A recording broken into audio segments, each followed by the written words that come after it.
I am Dracula. And I bid you welcome, Mr. Harker, to my house. Shh, it's the Film Flamers. Hey guys, I'm Chris. Hey everybody, I'm Robert. And we're the Film Flamers, bringing you another Top 10. Yep, and this month we are covering Interview with the Vampire, so it's the perfect time to break out our top 10 favorite vampire movies. Now, there was some talk about this list about maybe doing our top 10 favorite vampires, individual vampires. And I think that would be a good list. We should save that for a later date. And I actually started to do that, but it was a little too difficult because there's so many, especially when you consider these movies that have sometimes dozens of vampires and multiple vampires that are really awesome or, iconic. Interview with the Vampire is a perfect point of that, right? And I don't want to litter my list with, Armand and Lestat and Claudia and Louis, from Interview with the Vampire, right? So it was a little easier for me to kind of pick out whole movies in the genre. And I really thought that this was going to be a very easy list. I was just like, there's no way. 10 vampire movies for sure. I can just pull that out of my ass or whatever. But it was a lot harder than I thought it was going to be. Oh, really? I kind of pulled it out of my ass.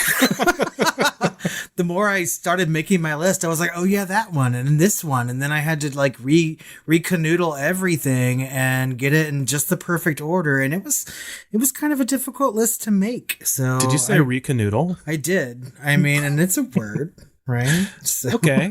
So moving on. So do you want to get started?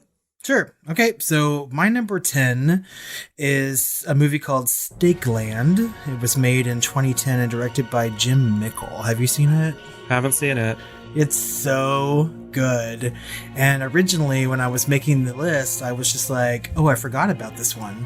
And it's recent. I think it's the most recent movie on my list, but it's amazing to me. It takes place in this American post-apocalyptic society where vampires have sort of taken over everything and killed everyone.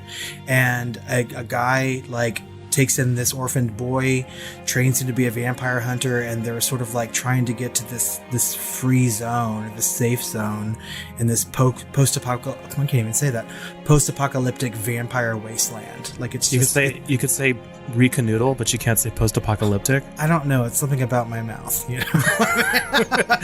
It's your mouth. It's the gayness of my tongue. I don't know. Anyway, it's a really good movie. I like it so much. And it has Kelly McGillis in it, from Top Gun. She plays this older nun. Oh. Yeah. So that's the other movie she was in. Yeah, it's super worth to watch just for seeing Kelly McGillis' second movie, I always wondered what happened to her. Well, she made Stakeland. There you go.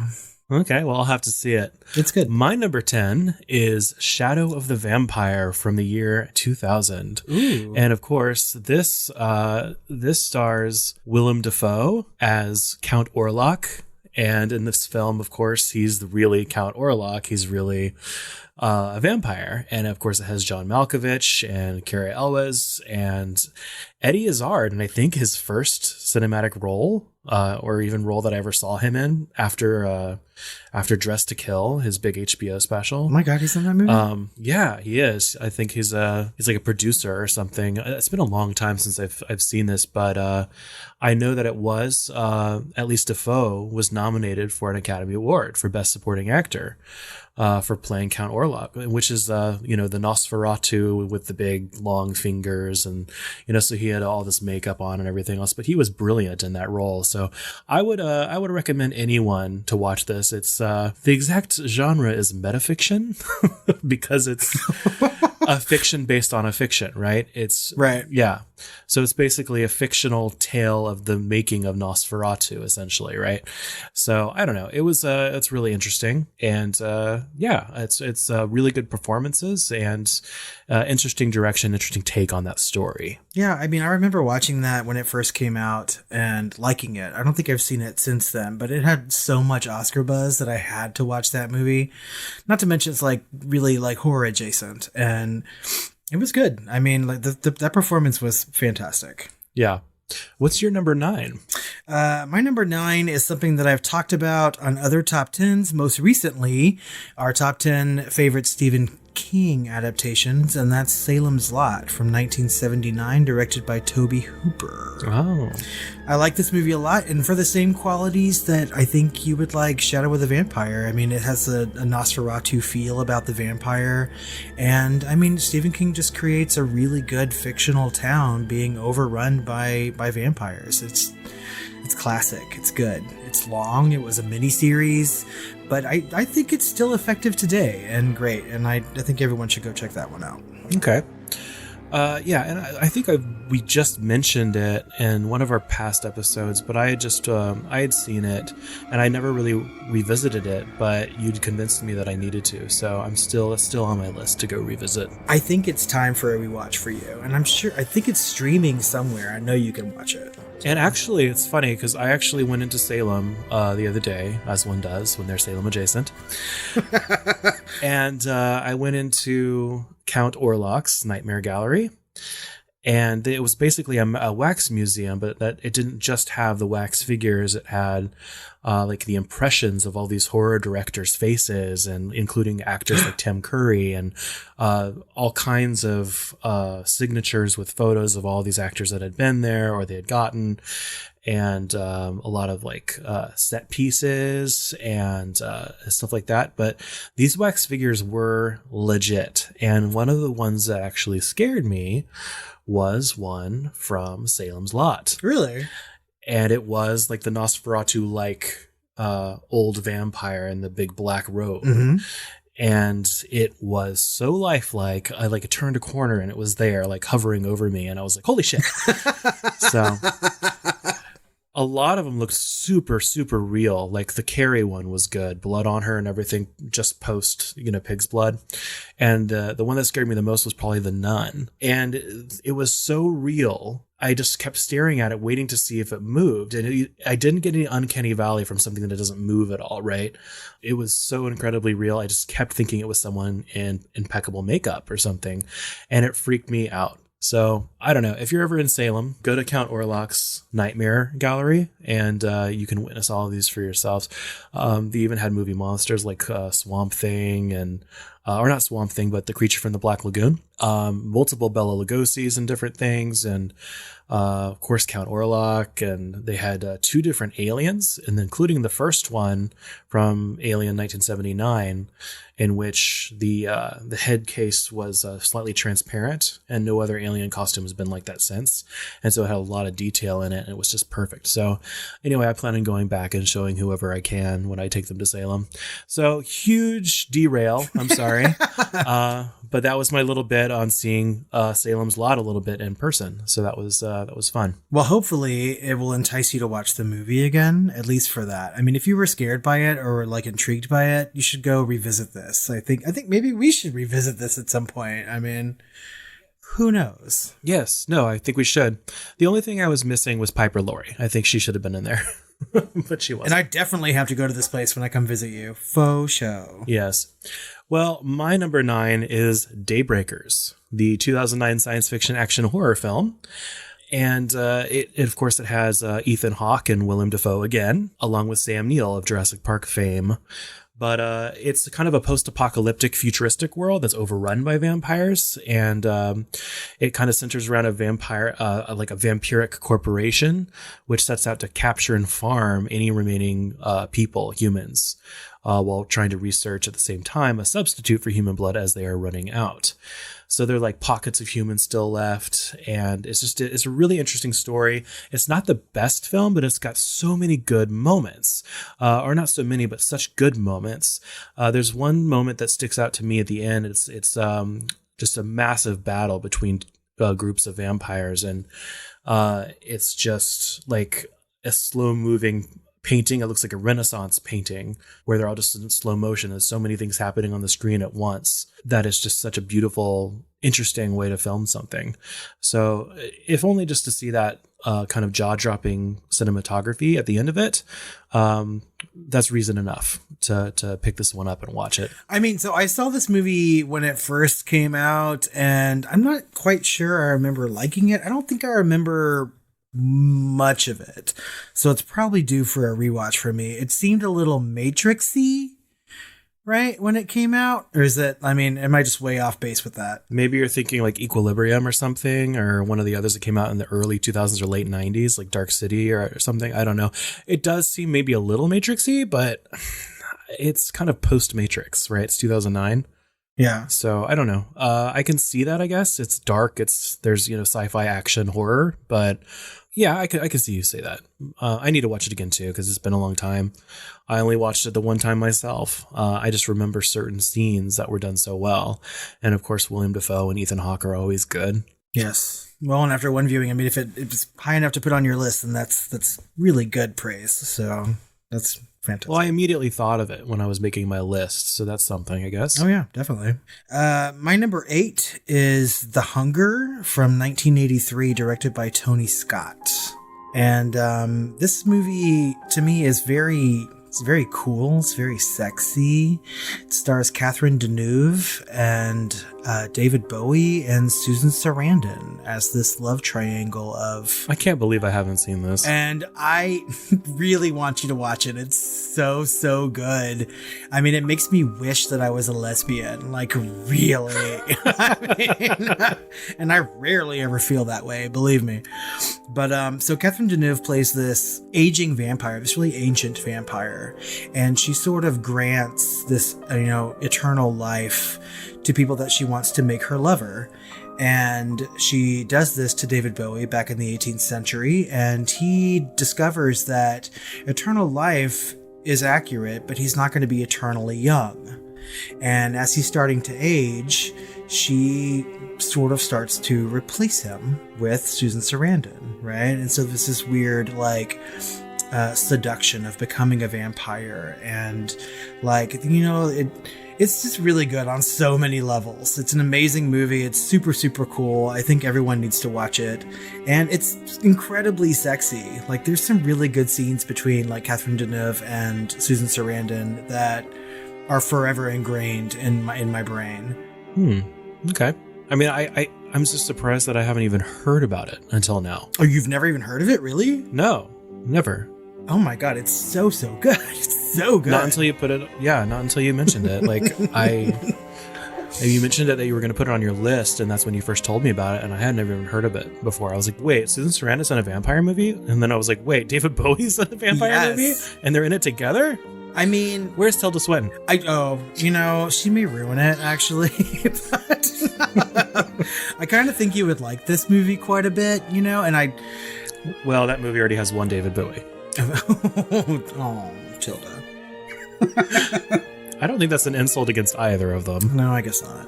I mean, I'm just now coming to terms with my, somewhat liking of Tilda Swinton, so I don't want to... Infatuation.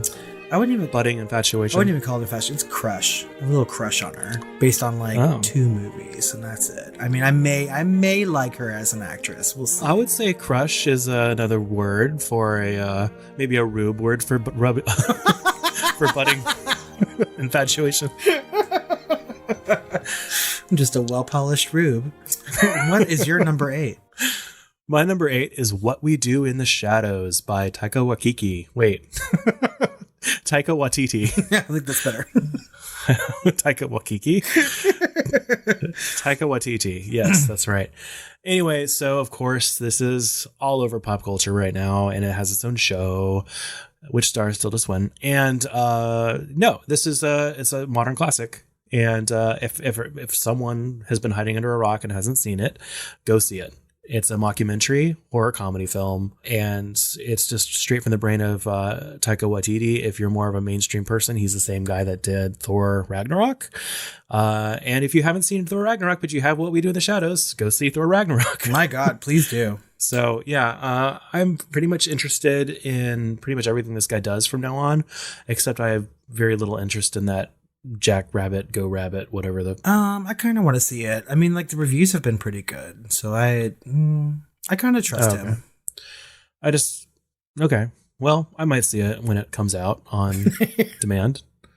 So, and I don't want to spoil too much, but we're going to be talking about this movie again later on in the list. Oh. But before then, my number 7 favorite vampire movie is From Dusk Till Dawn from 1996, directed by Robert Rodriguez and written by Quentin Tarantino. Robert Rodriguez directed a vampire movie? Yeah, From Dusk Till Dawn. I'm joking. I'm joking. We've talked about this movie several times before. I know. I mean, completely off mic, has this made it into a top 10 list? I mean, I don't think so. At least not from. Yeah, quotes. Oh, you're right. The quotes was. Oh, you're that big quote. Yeah. Yeah, because I'm losing a copyright battle for it on YouTube right now because it has the AC/DC or whatever in the background. ZZ Top speech. ZZ Top. Yeah. From Dusk Till Dawn is just a super cool movie. I mean, so this is like maybe I'm getting my timelines wrong. So From Dusk Till Dawn, did that come out before or after Pulp Fiction? Do you remember? After. Was it? Yeah, because Tarantino didn't make a name for himself until after Pulp Fiction. I thought that was his name maker. But I mean, I recently rewatched this movie and I was just like, well, this is a good precursor to Pulp Fiction, but I mean, I probably should have done my research before we recorded this. But I mean, it was back when Quentin Tarantino was Quentin Tarantino, and I even feel bad saying that now because I think his movies are solely his own. I think if you watch one of his movies, you're watching a Tarantino movie. Yeah, so he did Reservoir Dogs in 1992 and Pulp Fiction in 94. Oh, okay. Right? And so Tarantino also did not direct it. He didn't even co-direct it. Robert Rodriguez did, and Quentin Tarantino was probably helping him direct, but mostly starred in it, right? Yeah. Because I think what he was doing right after that was Jackie Brown in 1997. Which I also love. Yeah. So, but From Dusk Till Dawn, I think is a fantastic vampire movie. I think it's probably one of my favorite George Clooney performances. And possibly one of my favorite Harvey Keitel performances. I think it's just a really fun movie. Super quotable, super enjoyable, lots of action. The vampires look really monstrous and gnarly. I mean, it's just a really good movie. So much gore. And it's just so funny. And I love the shit out of this movie so much. So my number 7 is Fright Night from 1985, directed by Spider-Man. What? It says it's directed by Tom Holland. I know, but that's not right, is it? He was merely... he wasn't even born yet. That's probably true. This Tom Holland is 76 years old now. He was born in 1943. So wrong Tom Holland. But anyway... Fright Night is the 1985 American horror film. And of course, it famously stars Chris Sarandon and Roddy McDowall. And that's about it. Amanda Beersey from Married with Children is also in that movie. I don't remember who she is. She's the love interest. Well, anyway, this is a tongue-in-cheek, horror comedy. It didn't really sell itself as a comedy, but it's a comedy. I mean, let's keep it real. So I don't know. It's just a classic. I mean, I would say it's a lot of people's favorite vampire movie, probably yours. It's one of those movies that just knows its own tone, right? And of course, this is about the vampire that moves in next door on a normal neighborhood, and wacky hijinks ensue, right? So it's just a great popcorn movie. Sit down on Halloween and just watch it and enjoy yourself. So I don't know that I want to say much more because I have a sneaking suspicion that it's going to be on your list. I think you know me too well then. Yeah, because it will be coming up again in this list. Okay, well I'll let you talk about it then. Okay, so my number 6 is Martin from 1977, directed by George A. Romero. Okay. And I know that I've talked about this movie before because it made my list of our top 10 favorite film scores. Yes, and I'm going to revisit that score for when we record Interview with the Vampire because, and I'm going to try and look into it, but based on what I've heard from Martin and the score that we shared for that top 10, it sounds very similar to, I think the Libere Me or whatever track from Interview with the Vampire with the boys chorus. And I almost wonder if they use Martin score as kind of a test score, a temp track, to get the tone down, and then Elliot Goldenthal kind of went forward with that, because it's kind of it's not really Elliot Goldenthal's bag to do like a slow, haunting type of situation. The rest of the score is a little bit more bombastic than that first track, so it'd be interesting to see if I can find out and make that connection, and if it's close enough, then I'm definitely going to be playing and comparing those so you guys can listen to it too. Well, and I want to listen to that as well, because when you said that to me off mic, I thought about it and I was like, well, the score for Martin is all over the place. That the track that we shared for that particular episode is the only one sort of like it. The rest of it gets real jazzy and weird, and yeah, but that's one track in particular is very similar to one track in particular from Interview with the Vampire. So, and it came out just like a couple years later, right? So when did Martin come out? 1977. So, okay, 20 years before. before. A little more than a couple years. Yeah. Interview with the Vampire came out in 1993, I think.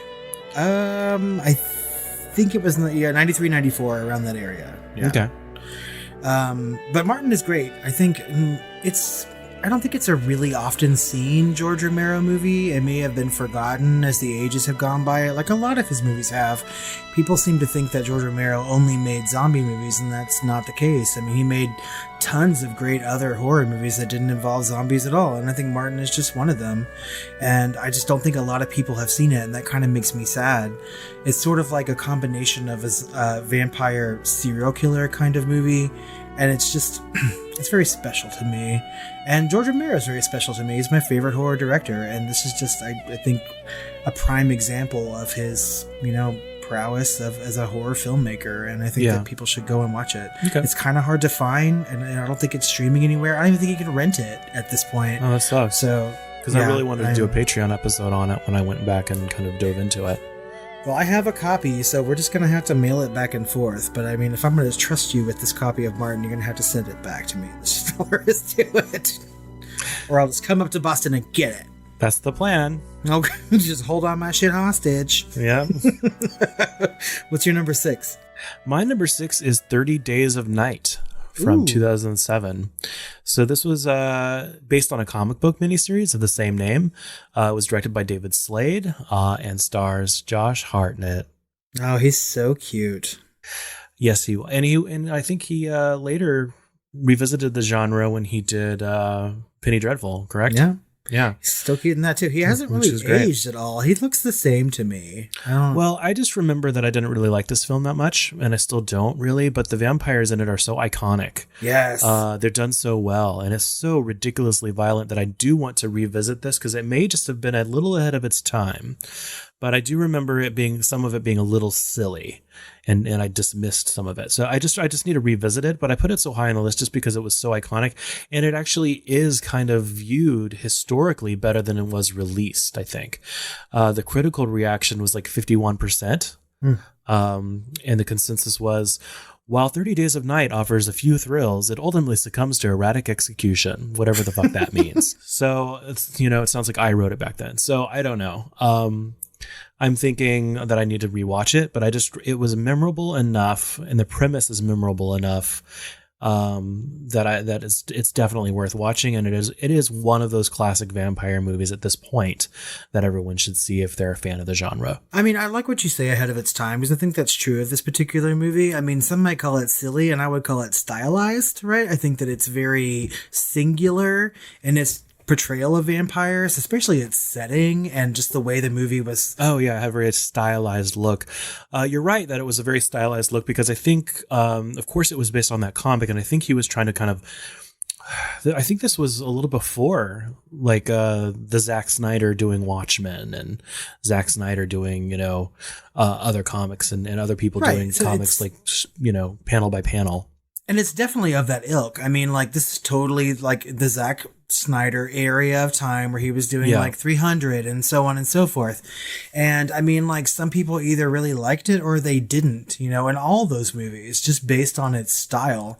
And I mean, I happen to like 30 Days of Night. I mean, not enough to put it on my list, but again, I only saw it the one time, you know? And so I remember liking it. I remember liking the characters. I think Melissa George is in that movie and I like her quite a bit. Yeah. And I really do need to go back and watch that again. So I'm glad you reminded me of it. Okay. So my number 5 movie is one that we're going to talk about later on in the month, and that's Interview with the Vampire from 1994, directed by Neil Jordan. Oh. Yeah, and I don't want to say too much about it because I know that we're going to talk about this movie and all of its incredibly gay vampires. So let's just move on to your number 5. My number 5 is Let the Right One In. And I'm talking about the Swedish one. I'm not talking about, what was the American one called? Let Me In? Let Me In? Yeah. I'm not sure. I haven't seen the American one, and I'm not sure I want to. Oh, I haven't seen the Swedish one. Well, the Swedish one, you know, obviously was popular and well received enough to garner the second one. I have listened to the score, which is I think by Giacchino, for the American one. Yeah, and it's a really good score. It's on my playlist for horror scores and scores in general. But the original Swedish version from 2008 is actually based on, of course, a novel by the same title, also a Swedish author, I believe, John Lindqvist. Yeah, he's a Swedish writer of horror novels and short stories. So I'd be interested to see what else he's made that is going to be made into films, if anything. So anyway, so obviously Let the Right One In is about a 12-year-old boy who develops a friendship with a vampire child in a suburb of Stockholm in the 1980s. And it's just done so well, and there's such an atmosphere to it. And I love films with a really a really well-defined atmosphere and a feeling to it. And there's just something about this film and this story that just has a very specific feeling to it. And I can't say that I even want to see this again, but it did leave a lasting effect on me, and it is very memorable. Maybe the American one is a little bit easier to swallow, you know, maybe it's easier to watch, but this one definitely has a melancholy to it and almost an inevitability to it that is kind of unique. So if any of you haven't seen the story, I mean, if you really want to you don't feel like you're a subtitles type of person or you don't understand Swedish, then go ahead and see the American one and let me know what you thought. And honestly, anyone that's seen both, let me know what your preference is, because neither Robert nor myself have seen both. And I really should have seen the Swedish one by now. Just that I saw the American one first, and I really didn't like it. And so, like, the instinct to go and watch the original was sort of like quashed by that, you know? But I know it's well regarded in horror circles, and I know there are like some scenes in that movie that are quite intense. On Rotten Tomatoes, it has a 98% certified fresh rating. That's amazing. And the consensus is Let the Right One In reinvigorates the seemingly tired vampire genre by effectively mixing scares with intelligent storytelling, which I would agree 100% with. I don't know that I agree because I haven't seen the movie, right? But I and we're going to talk about this, I think, when we talk about Interview with the Vampire in our deep dive. But are vampire movies ever like off the radar? I mean, do they need to be reinvigorated? They're always there, right? Well, I don't know if I agree with their word choice there so much as I think that it breathes some new life. You know, it's a new story coming from a completely different angle. Yeah. Okay. I get that. And so that's, I guess, a breath of fresh air.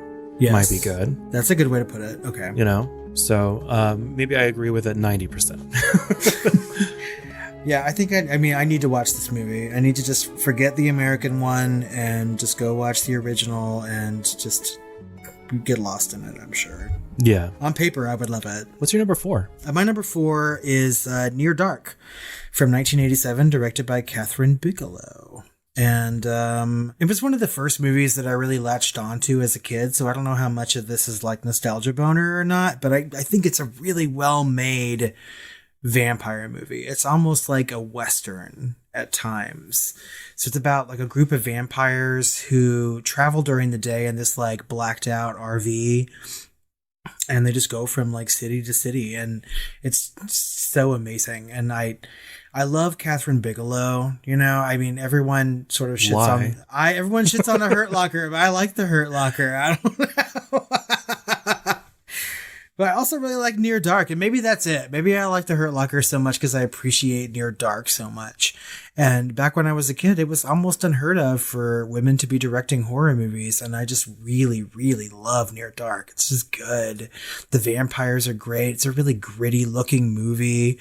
I like it quite a bit. It had Lance Henriksen in it, right? Yes, it does. That's all I remember of it, and I watched it maybe 10 years ago. There's a lot of shared people between James Cameron at the time. I mean, I don't know if they were married at that particular moment or whatnot, but maybe they shared a lot of actors between Aliens and this movie. I mean, there's a lot of interconnection. Yeah. And I mean, so it's a good movie to watch, like maybe in tandem with that one, just to see what things were like back in, you know, the mid 80s, you know, and yeah, but watch Aliens second so you don't end with like a bad taste in your mouth.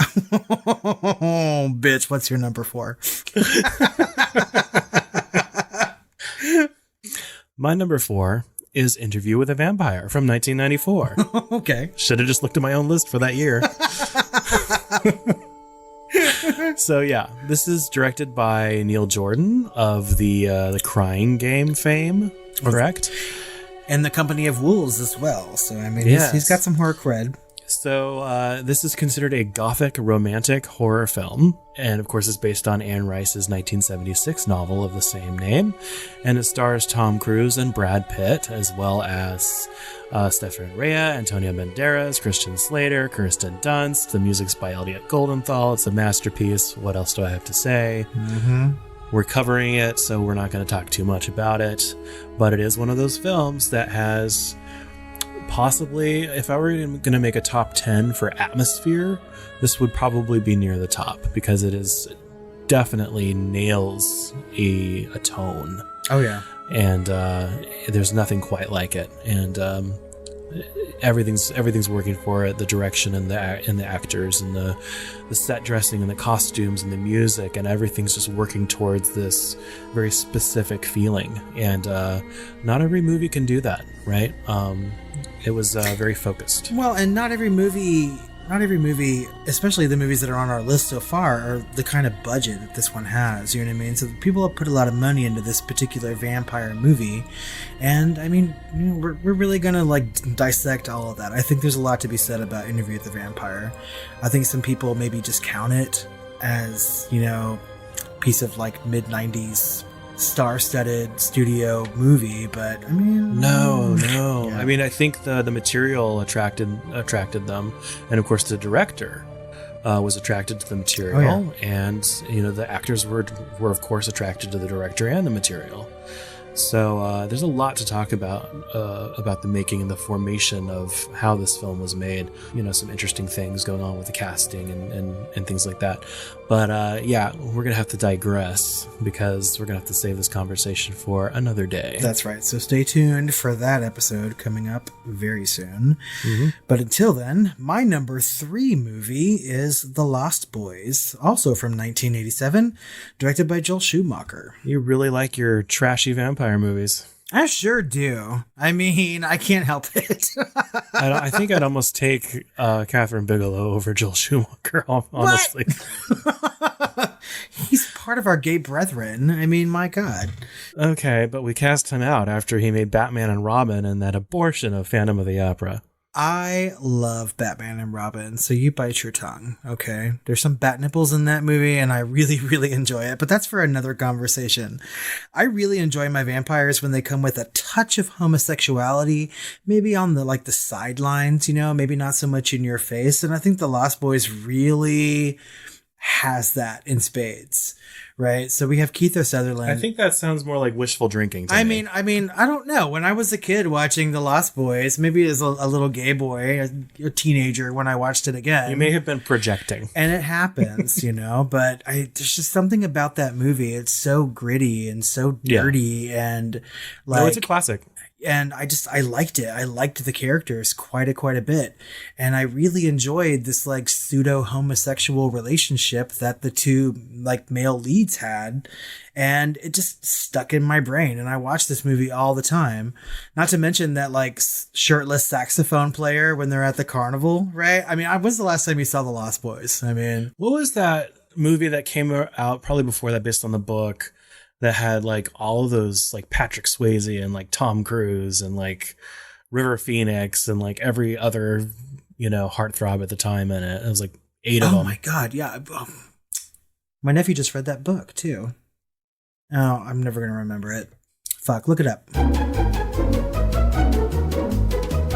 The Outsiders. Yes. Matt Dillon, Ralph Macchio, Patrick Swayze, Rob Lowe, Emilio Estevez, Tom Cruise, Leif Garrett. I mean, Leif Garrett. My God. The Outsiders is a great novel too. I love that book. It's fantastic. I think I've only seen the movie one time. The book is great, but I don't. Diane Lane is also in it. I like Diane Lane too. But The Lost Boys is. That was directed by Francis Ford Coppola. Was it really? Yes. The Outsiders. I'm sure he's. Well, that's a nice segue into my next pick. Yeah, sorry. Do you have anything else to say about Lost Boys? Well, now that I know what your next pick is, I don't. I mean, The Lost Boys is good fun. I think that a lot of people look on it fondly. They remember it well, and it's just a fun vampire movie. I really like the. I don't even know. I can't put my finger on it. I think it's just nostalgia boner for me. That's all it is. But I watch The Lost Boys all the time. I listen to that song, Cry Little Sister, all the time. So. Little sister, why can't you? So it just seems like a bad Angel episode to me, but No, that was a bad show. I need to. No.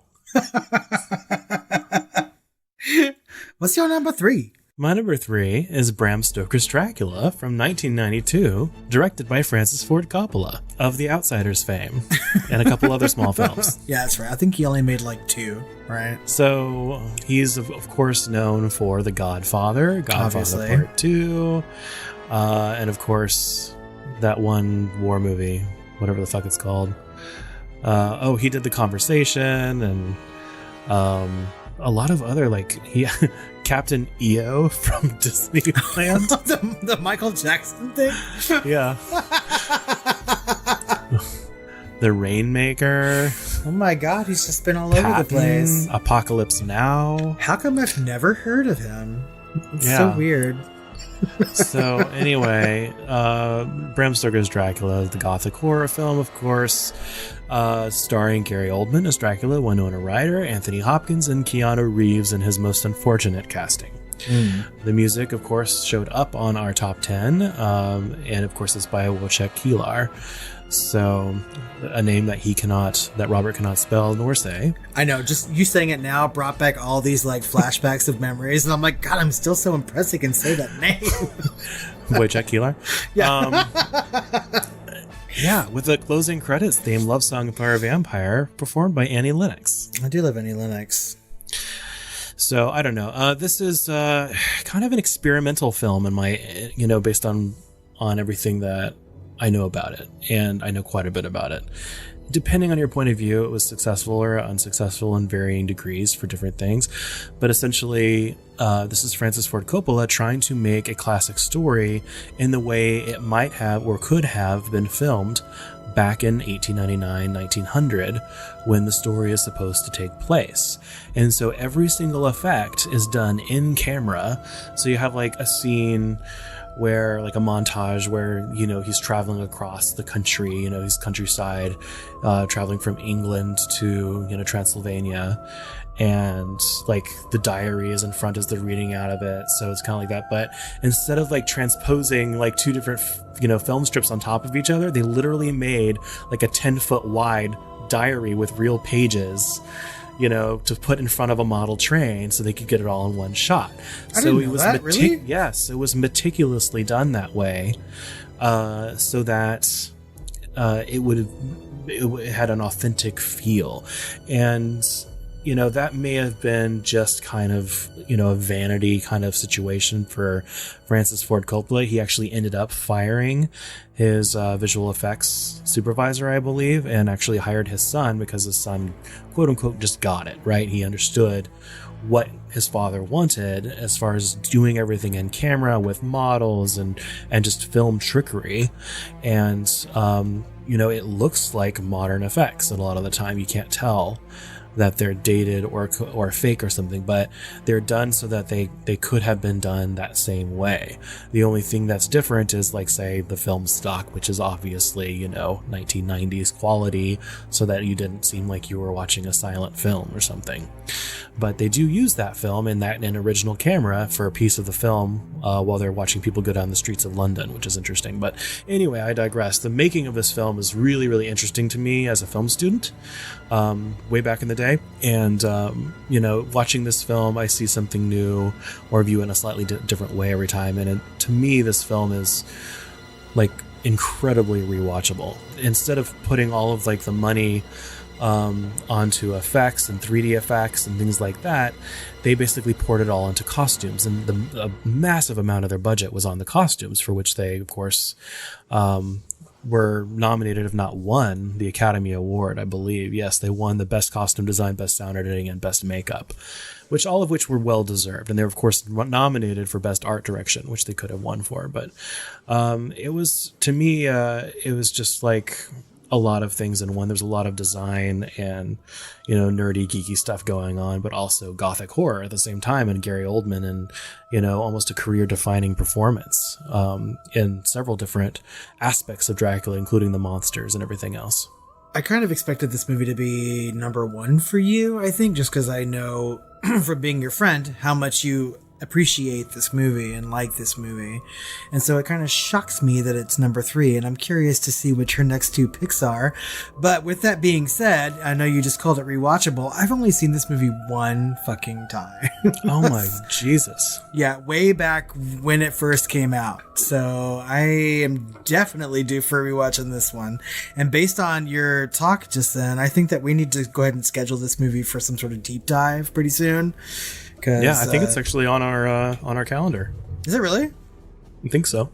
I need to double check that shit then. Good, because now I want to rewatch it. So, my number 2 movie is something that we've already talked about in this list. It's What We Do in the Shadows from 2014 by Taika Waititi. This movie is so fucking hilarious. It made my list of horror comedies back when we did that in April of this year, and I fucking love this movie, and I have loved it since it came out. I've watched it so many times, and I mean, not only do I enjoy my vampires to have a twinge of homosexuality with them, but I also enjoy a funny vampire movie, and there are so many. In fact, there were some that I wanted to put on this list that I had to sort of take off just because they were better movies, in my opinion. But I love a good vampire comedy, and this one is just the funniest to me. I really enjoy the mockumentary style. I think they did it well, and this movie is quotable, it's rewatchable, it's just perfect. It's damn near perfection in my opinion. So if you have not seen this movie, go watch it. I still haven't watched the TV series, so I need to get on that. My number 2 is Dracula from 1931. So this is me kind of paying homage like I normally do. My favorites are generally kind of in the middle or down the list on mine, just because I feel like my personal taste exists slightly outside of, what should be, a number 1 or what should be a number 2. And maybe I'm wrong for doing that, but, I have to give credit where it's due. The 1931 version of Dracula was really kind of the first American take, I want to say, that was popular. And of course, it stars Bela Lugosi as Count Dracula. And of course, this is the beginning of the Universal, horror movies. And it's actually not directly based on the book. It's actually based on the stage play Dracula by Hamilton Dean and John Balderston. So, of course, which was loosely based on the novel by Bram Stoker. But this movie was very interesting because it was also kind of filmed in the Spanish version at the same time, it still holds up. It's still good. The performances are still good. Some might say the Spanish version was actually filmed better. I believe the Spanish film was filmed at night and using the same sets, while the American version was done during the day. So I'm not sure that anything else has been kind of quite done that way before. But anyway, Bela Lugosi did kind of a career-defining role here as Count Dracula. He would always be known for that for the rest of his career and his life, and is still known for that, and is still a household name, especially with horror fans. Oh, yeah. So if you haven't seen this is the original, as far as the American take on Dracula, and it's kind of spawned a whole genre after it. I would highly recommend you do it just so you can cross it off your, vampire film list, if nothing else, because it's up there. Oh yeah, it definitely is a must-see just for those reasons alone. I think it's a well-made movie and it's enjoyable, but you can totally trace like American vampire movies solely from this one. I think it sort of like sets up rules. It sets up some sort of aesthetic, right, for that. And I think, like Hammer movies alone have so much to, pay in debt to this particular version of Dracula. I haven't seen it since I was a young kid. So I rarely ever go back and rewatch any of these like classic Universal movies, and I probably should as an adult. So yeah, I think I'm probably missing out on something like that. So my number one is something that we've also already talked about on this list. Chris, I forgot what number it was, but my number one is Fright Night from 1985, directed by Tom Hunt. It's so fucking good. I love this movie. I have seen this movie more times than I could possibly count. And I think it's just a really good combination of everything that I like about horror is like sort of put into this one movie, right? We have a movie about horror fans dealing with some sort of like horror situation in their, quote unquote real life. We have a horror host, right? So someone in the vein of like Elvira coming to the rescue and helping this person. Not to mention the vampires have their own sort of iconic look to them. And when you called it a comedy, you're right. It really is a funny movie. And like Tom Holland makes funny horror movies, but I really, really enjoy Fright Night. I enjoyed the remake that came out recently quite a bit. And it's just a fun story for me. And I will never grow tired of watching it or grow tired of these characters and just everything about it. To me, it is the ultimate vampire movie of all time. What movie are you talking about?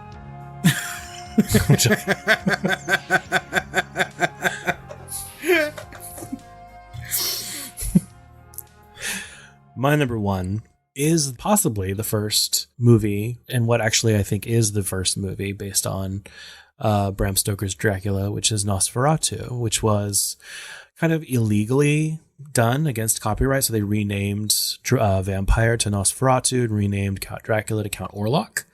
And of course, this was directed by a German expressionist filmmaker named Murnau. And of course, it famously stars Max Schreck as, the titular Nosferatu.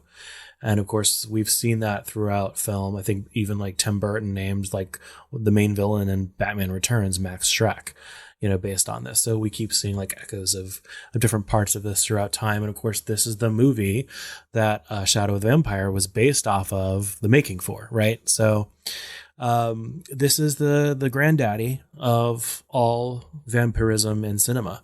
The way this is filmed and everything else is very...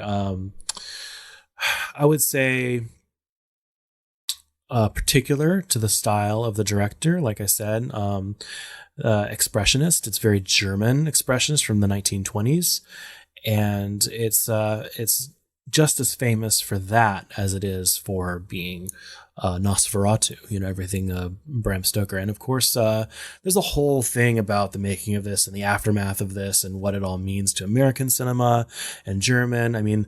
The widow of Bram Stoker was still around, and she actually sued, right? And the courts actually upheld her case. And so, yeah, like this whole thing. And then, of course, that's when years later, the producers for Dracula in America kind of swooped in and did an actual deal with her more directly, right? So it's just an interesting story of how this all came about, but they couldn't get the rights, so they just did it anyway and just renamed the thing. So I don't know.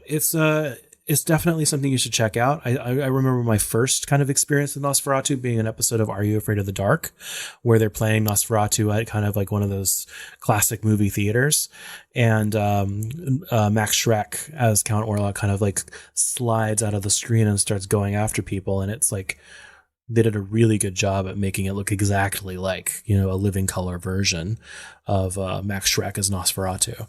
Count Orlok. So I remember being scared the crap out of because I was a kid watching that show.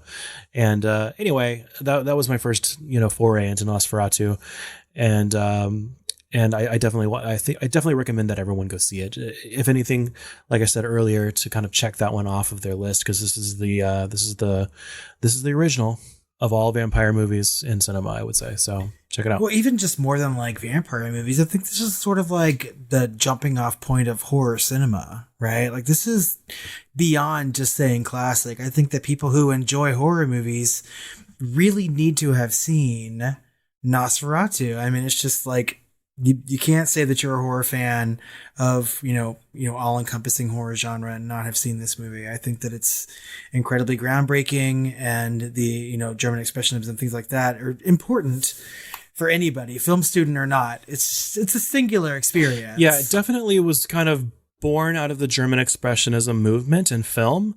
You could say Nosferatu was there, and of course, but 2 years earlier, we had The Cabinet of Dr. Caligari. Oh, yeah. Which is theoretically said to be arguably the first horror film.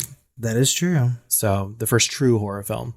So this all came out of like the same like group of filmmakers. Mm-hmm.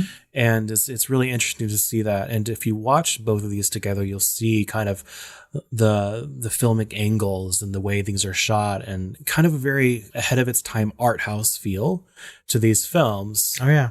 They don't necessarily look like you'd expect a 1920s film to look, right? So I would definitely I would definitely check these out. So do you have any honorable mentions, things that almost made your list? Buffy.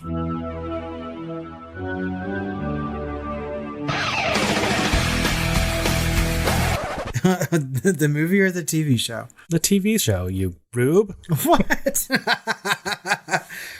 Why do they even tell you that word? I'm hearing it everywhere now. Like I'm hearing it in all sorts of like shows and movies that I've never heard it before. Rube? Everyone's using the word rube. I'm like, what? No, I heard it in a video game the other day too. I was like, what? Where is this coming from? Like everyone's using this word now. From Hannibal Lecter, that's why. Yeah, so obviously Joss Whedon's Buffy the Vampire Slayer TV series, far, far superior than the movie, in my opinion. Just so much gold to mine there. But yeah. I would say that's the definitive vampirism in TV shows. I'm sorry, Gen Z, with your other vampire shows, Vampire Diaries or whatever the fuck. I know there's some True Blood fans out there. Well, and that was my honorable mention too. I mean, because I love Buffy the Vampire Slayer, like, make no mistake. But I think that True Blood, for reasons that I've already said about movies on this like list, I mean, it just fits into my heart so well. I think True Blood was a really good, funny show that had... inconsistent. Yeah, I mean, I will give it that. I mean, like, it started out great and it ended poorly. But by God, was that a really queer show, And yeah, versus Buffy, started great and ended great too. Yes, it did. Buffy was by far one of the best television series ever created. I will sing its praises all day long.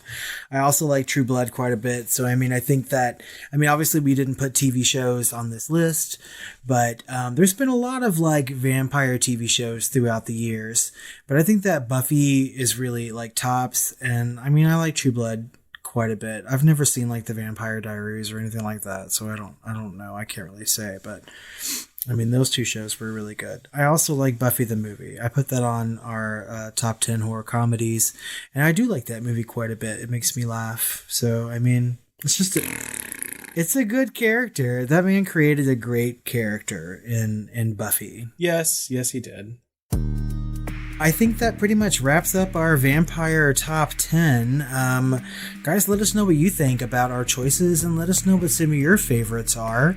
We'd like to know, and you can do that on social media at The Film Flamers on Twitter or Facebook or even Instagram. You can email us at tiredqueens@filmflamers.com, or you can call us at our hotline and leave a message so that we can put it on the air and talk about it and respond to you. And you can do that at 972-666-7733. We would love to hear the sound of your voices, and we will play all of those comments on our next Shooting the Flames episode. And if you want to get all of our episodes, sometimes 2 to 3 weeks early, along with our bonus episodes, then you can do so on Patreon at patreon.com/thefilmflamers.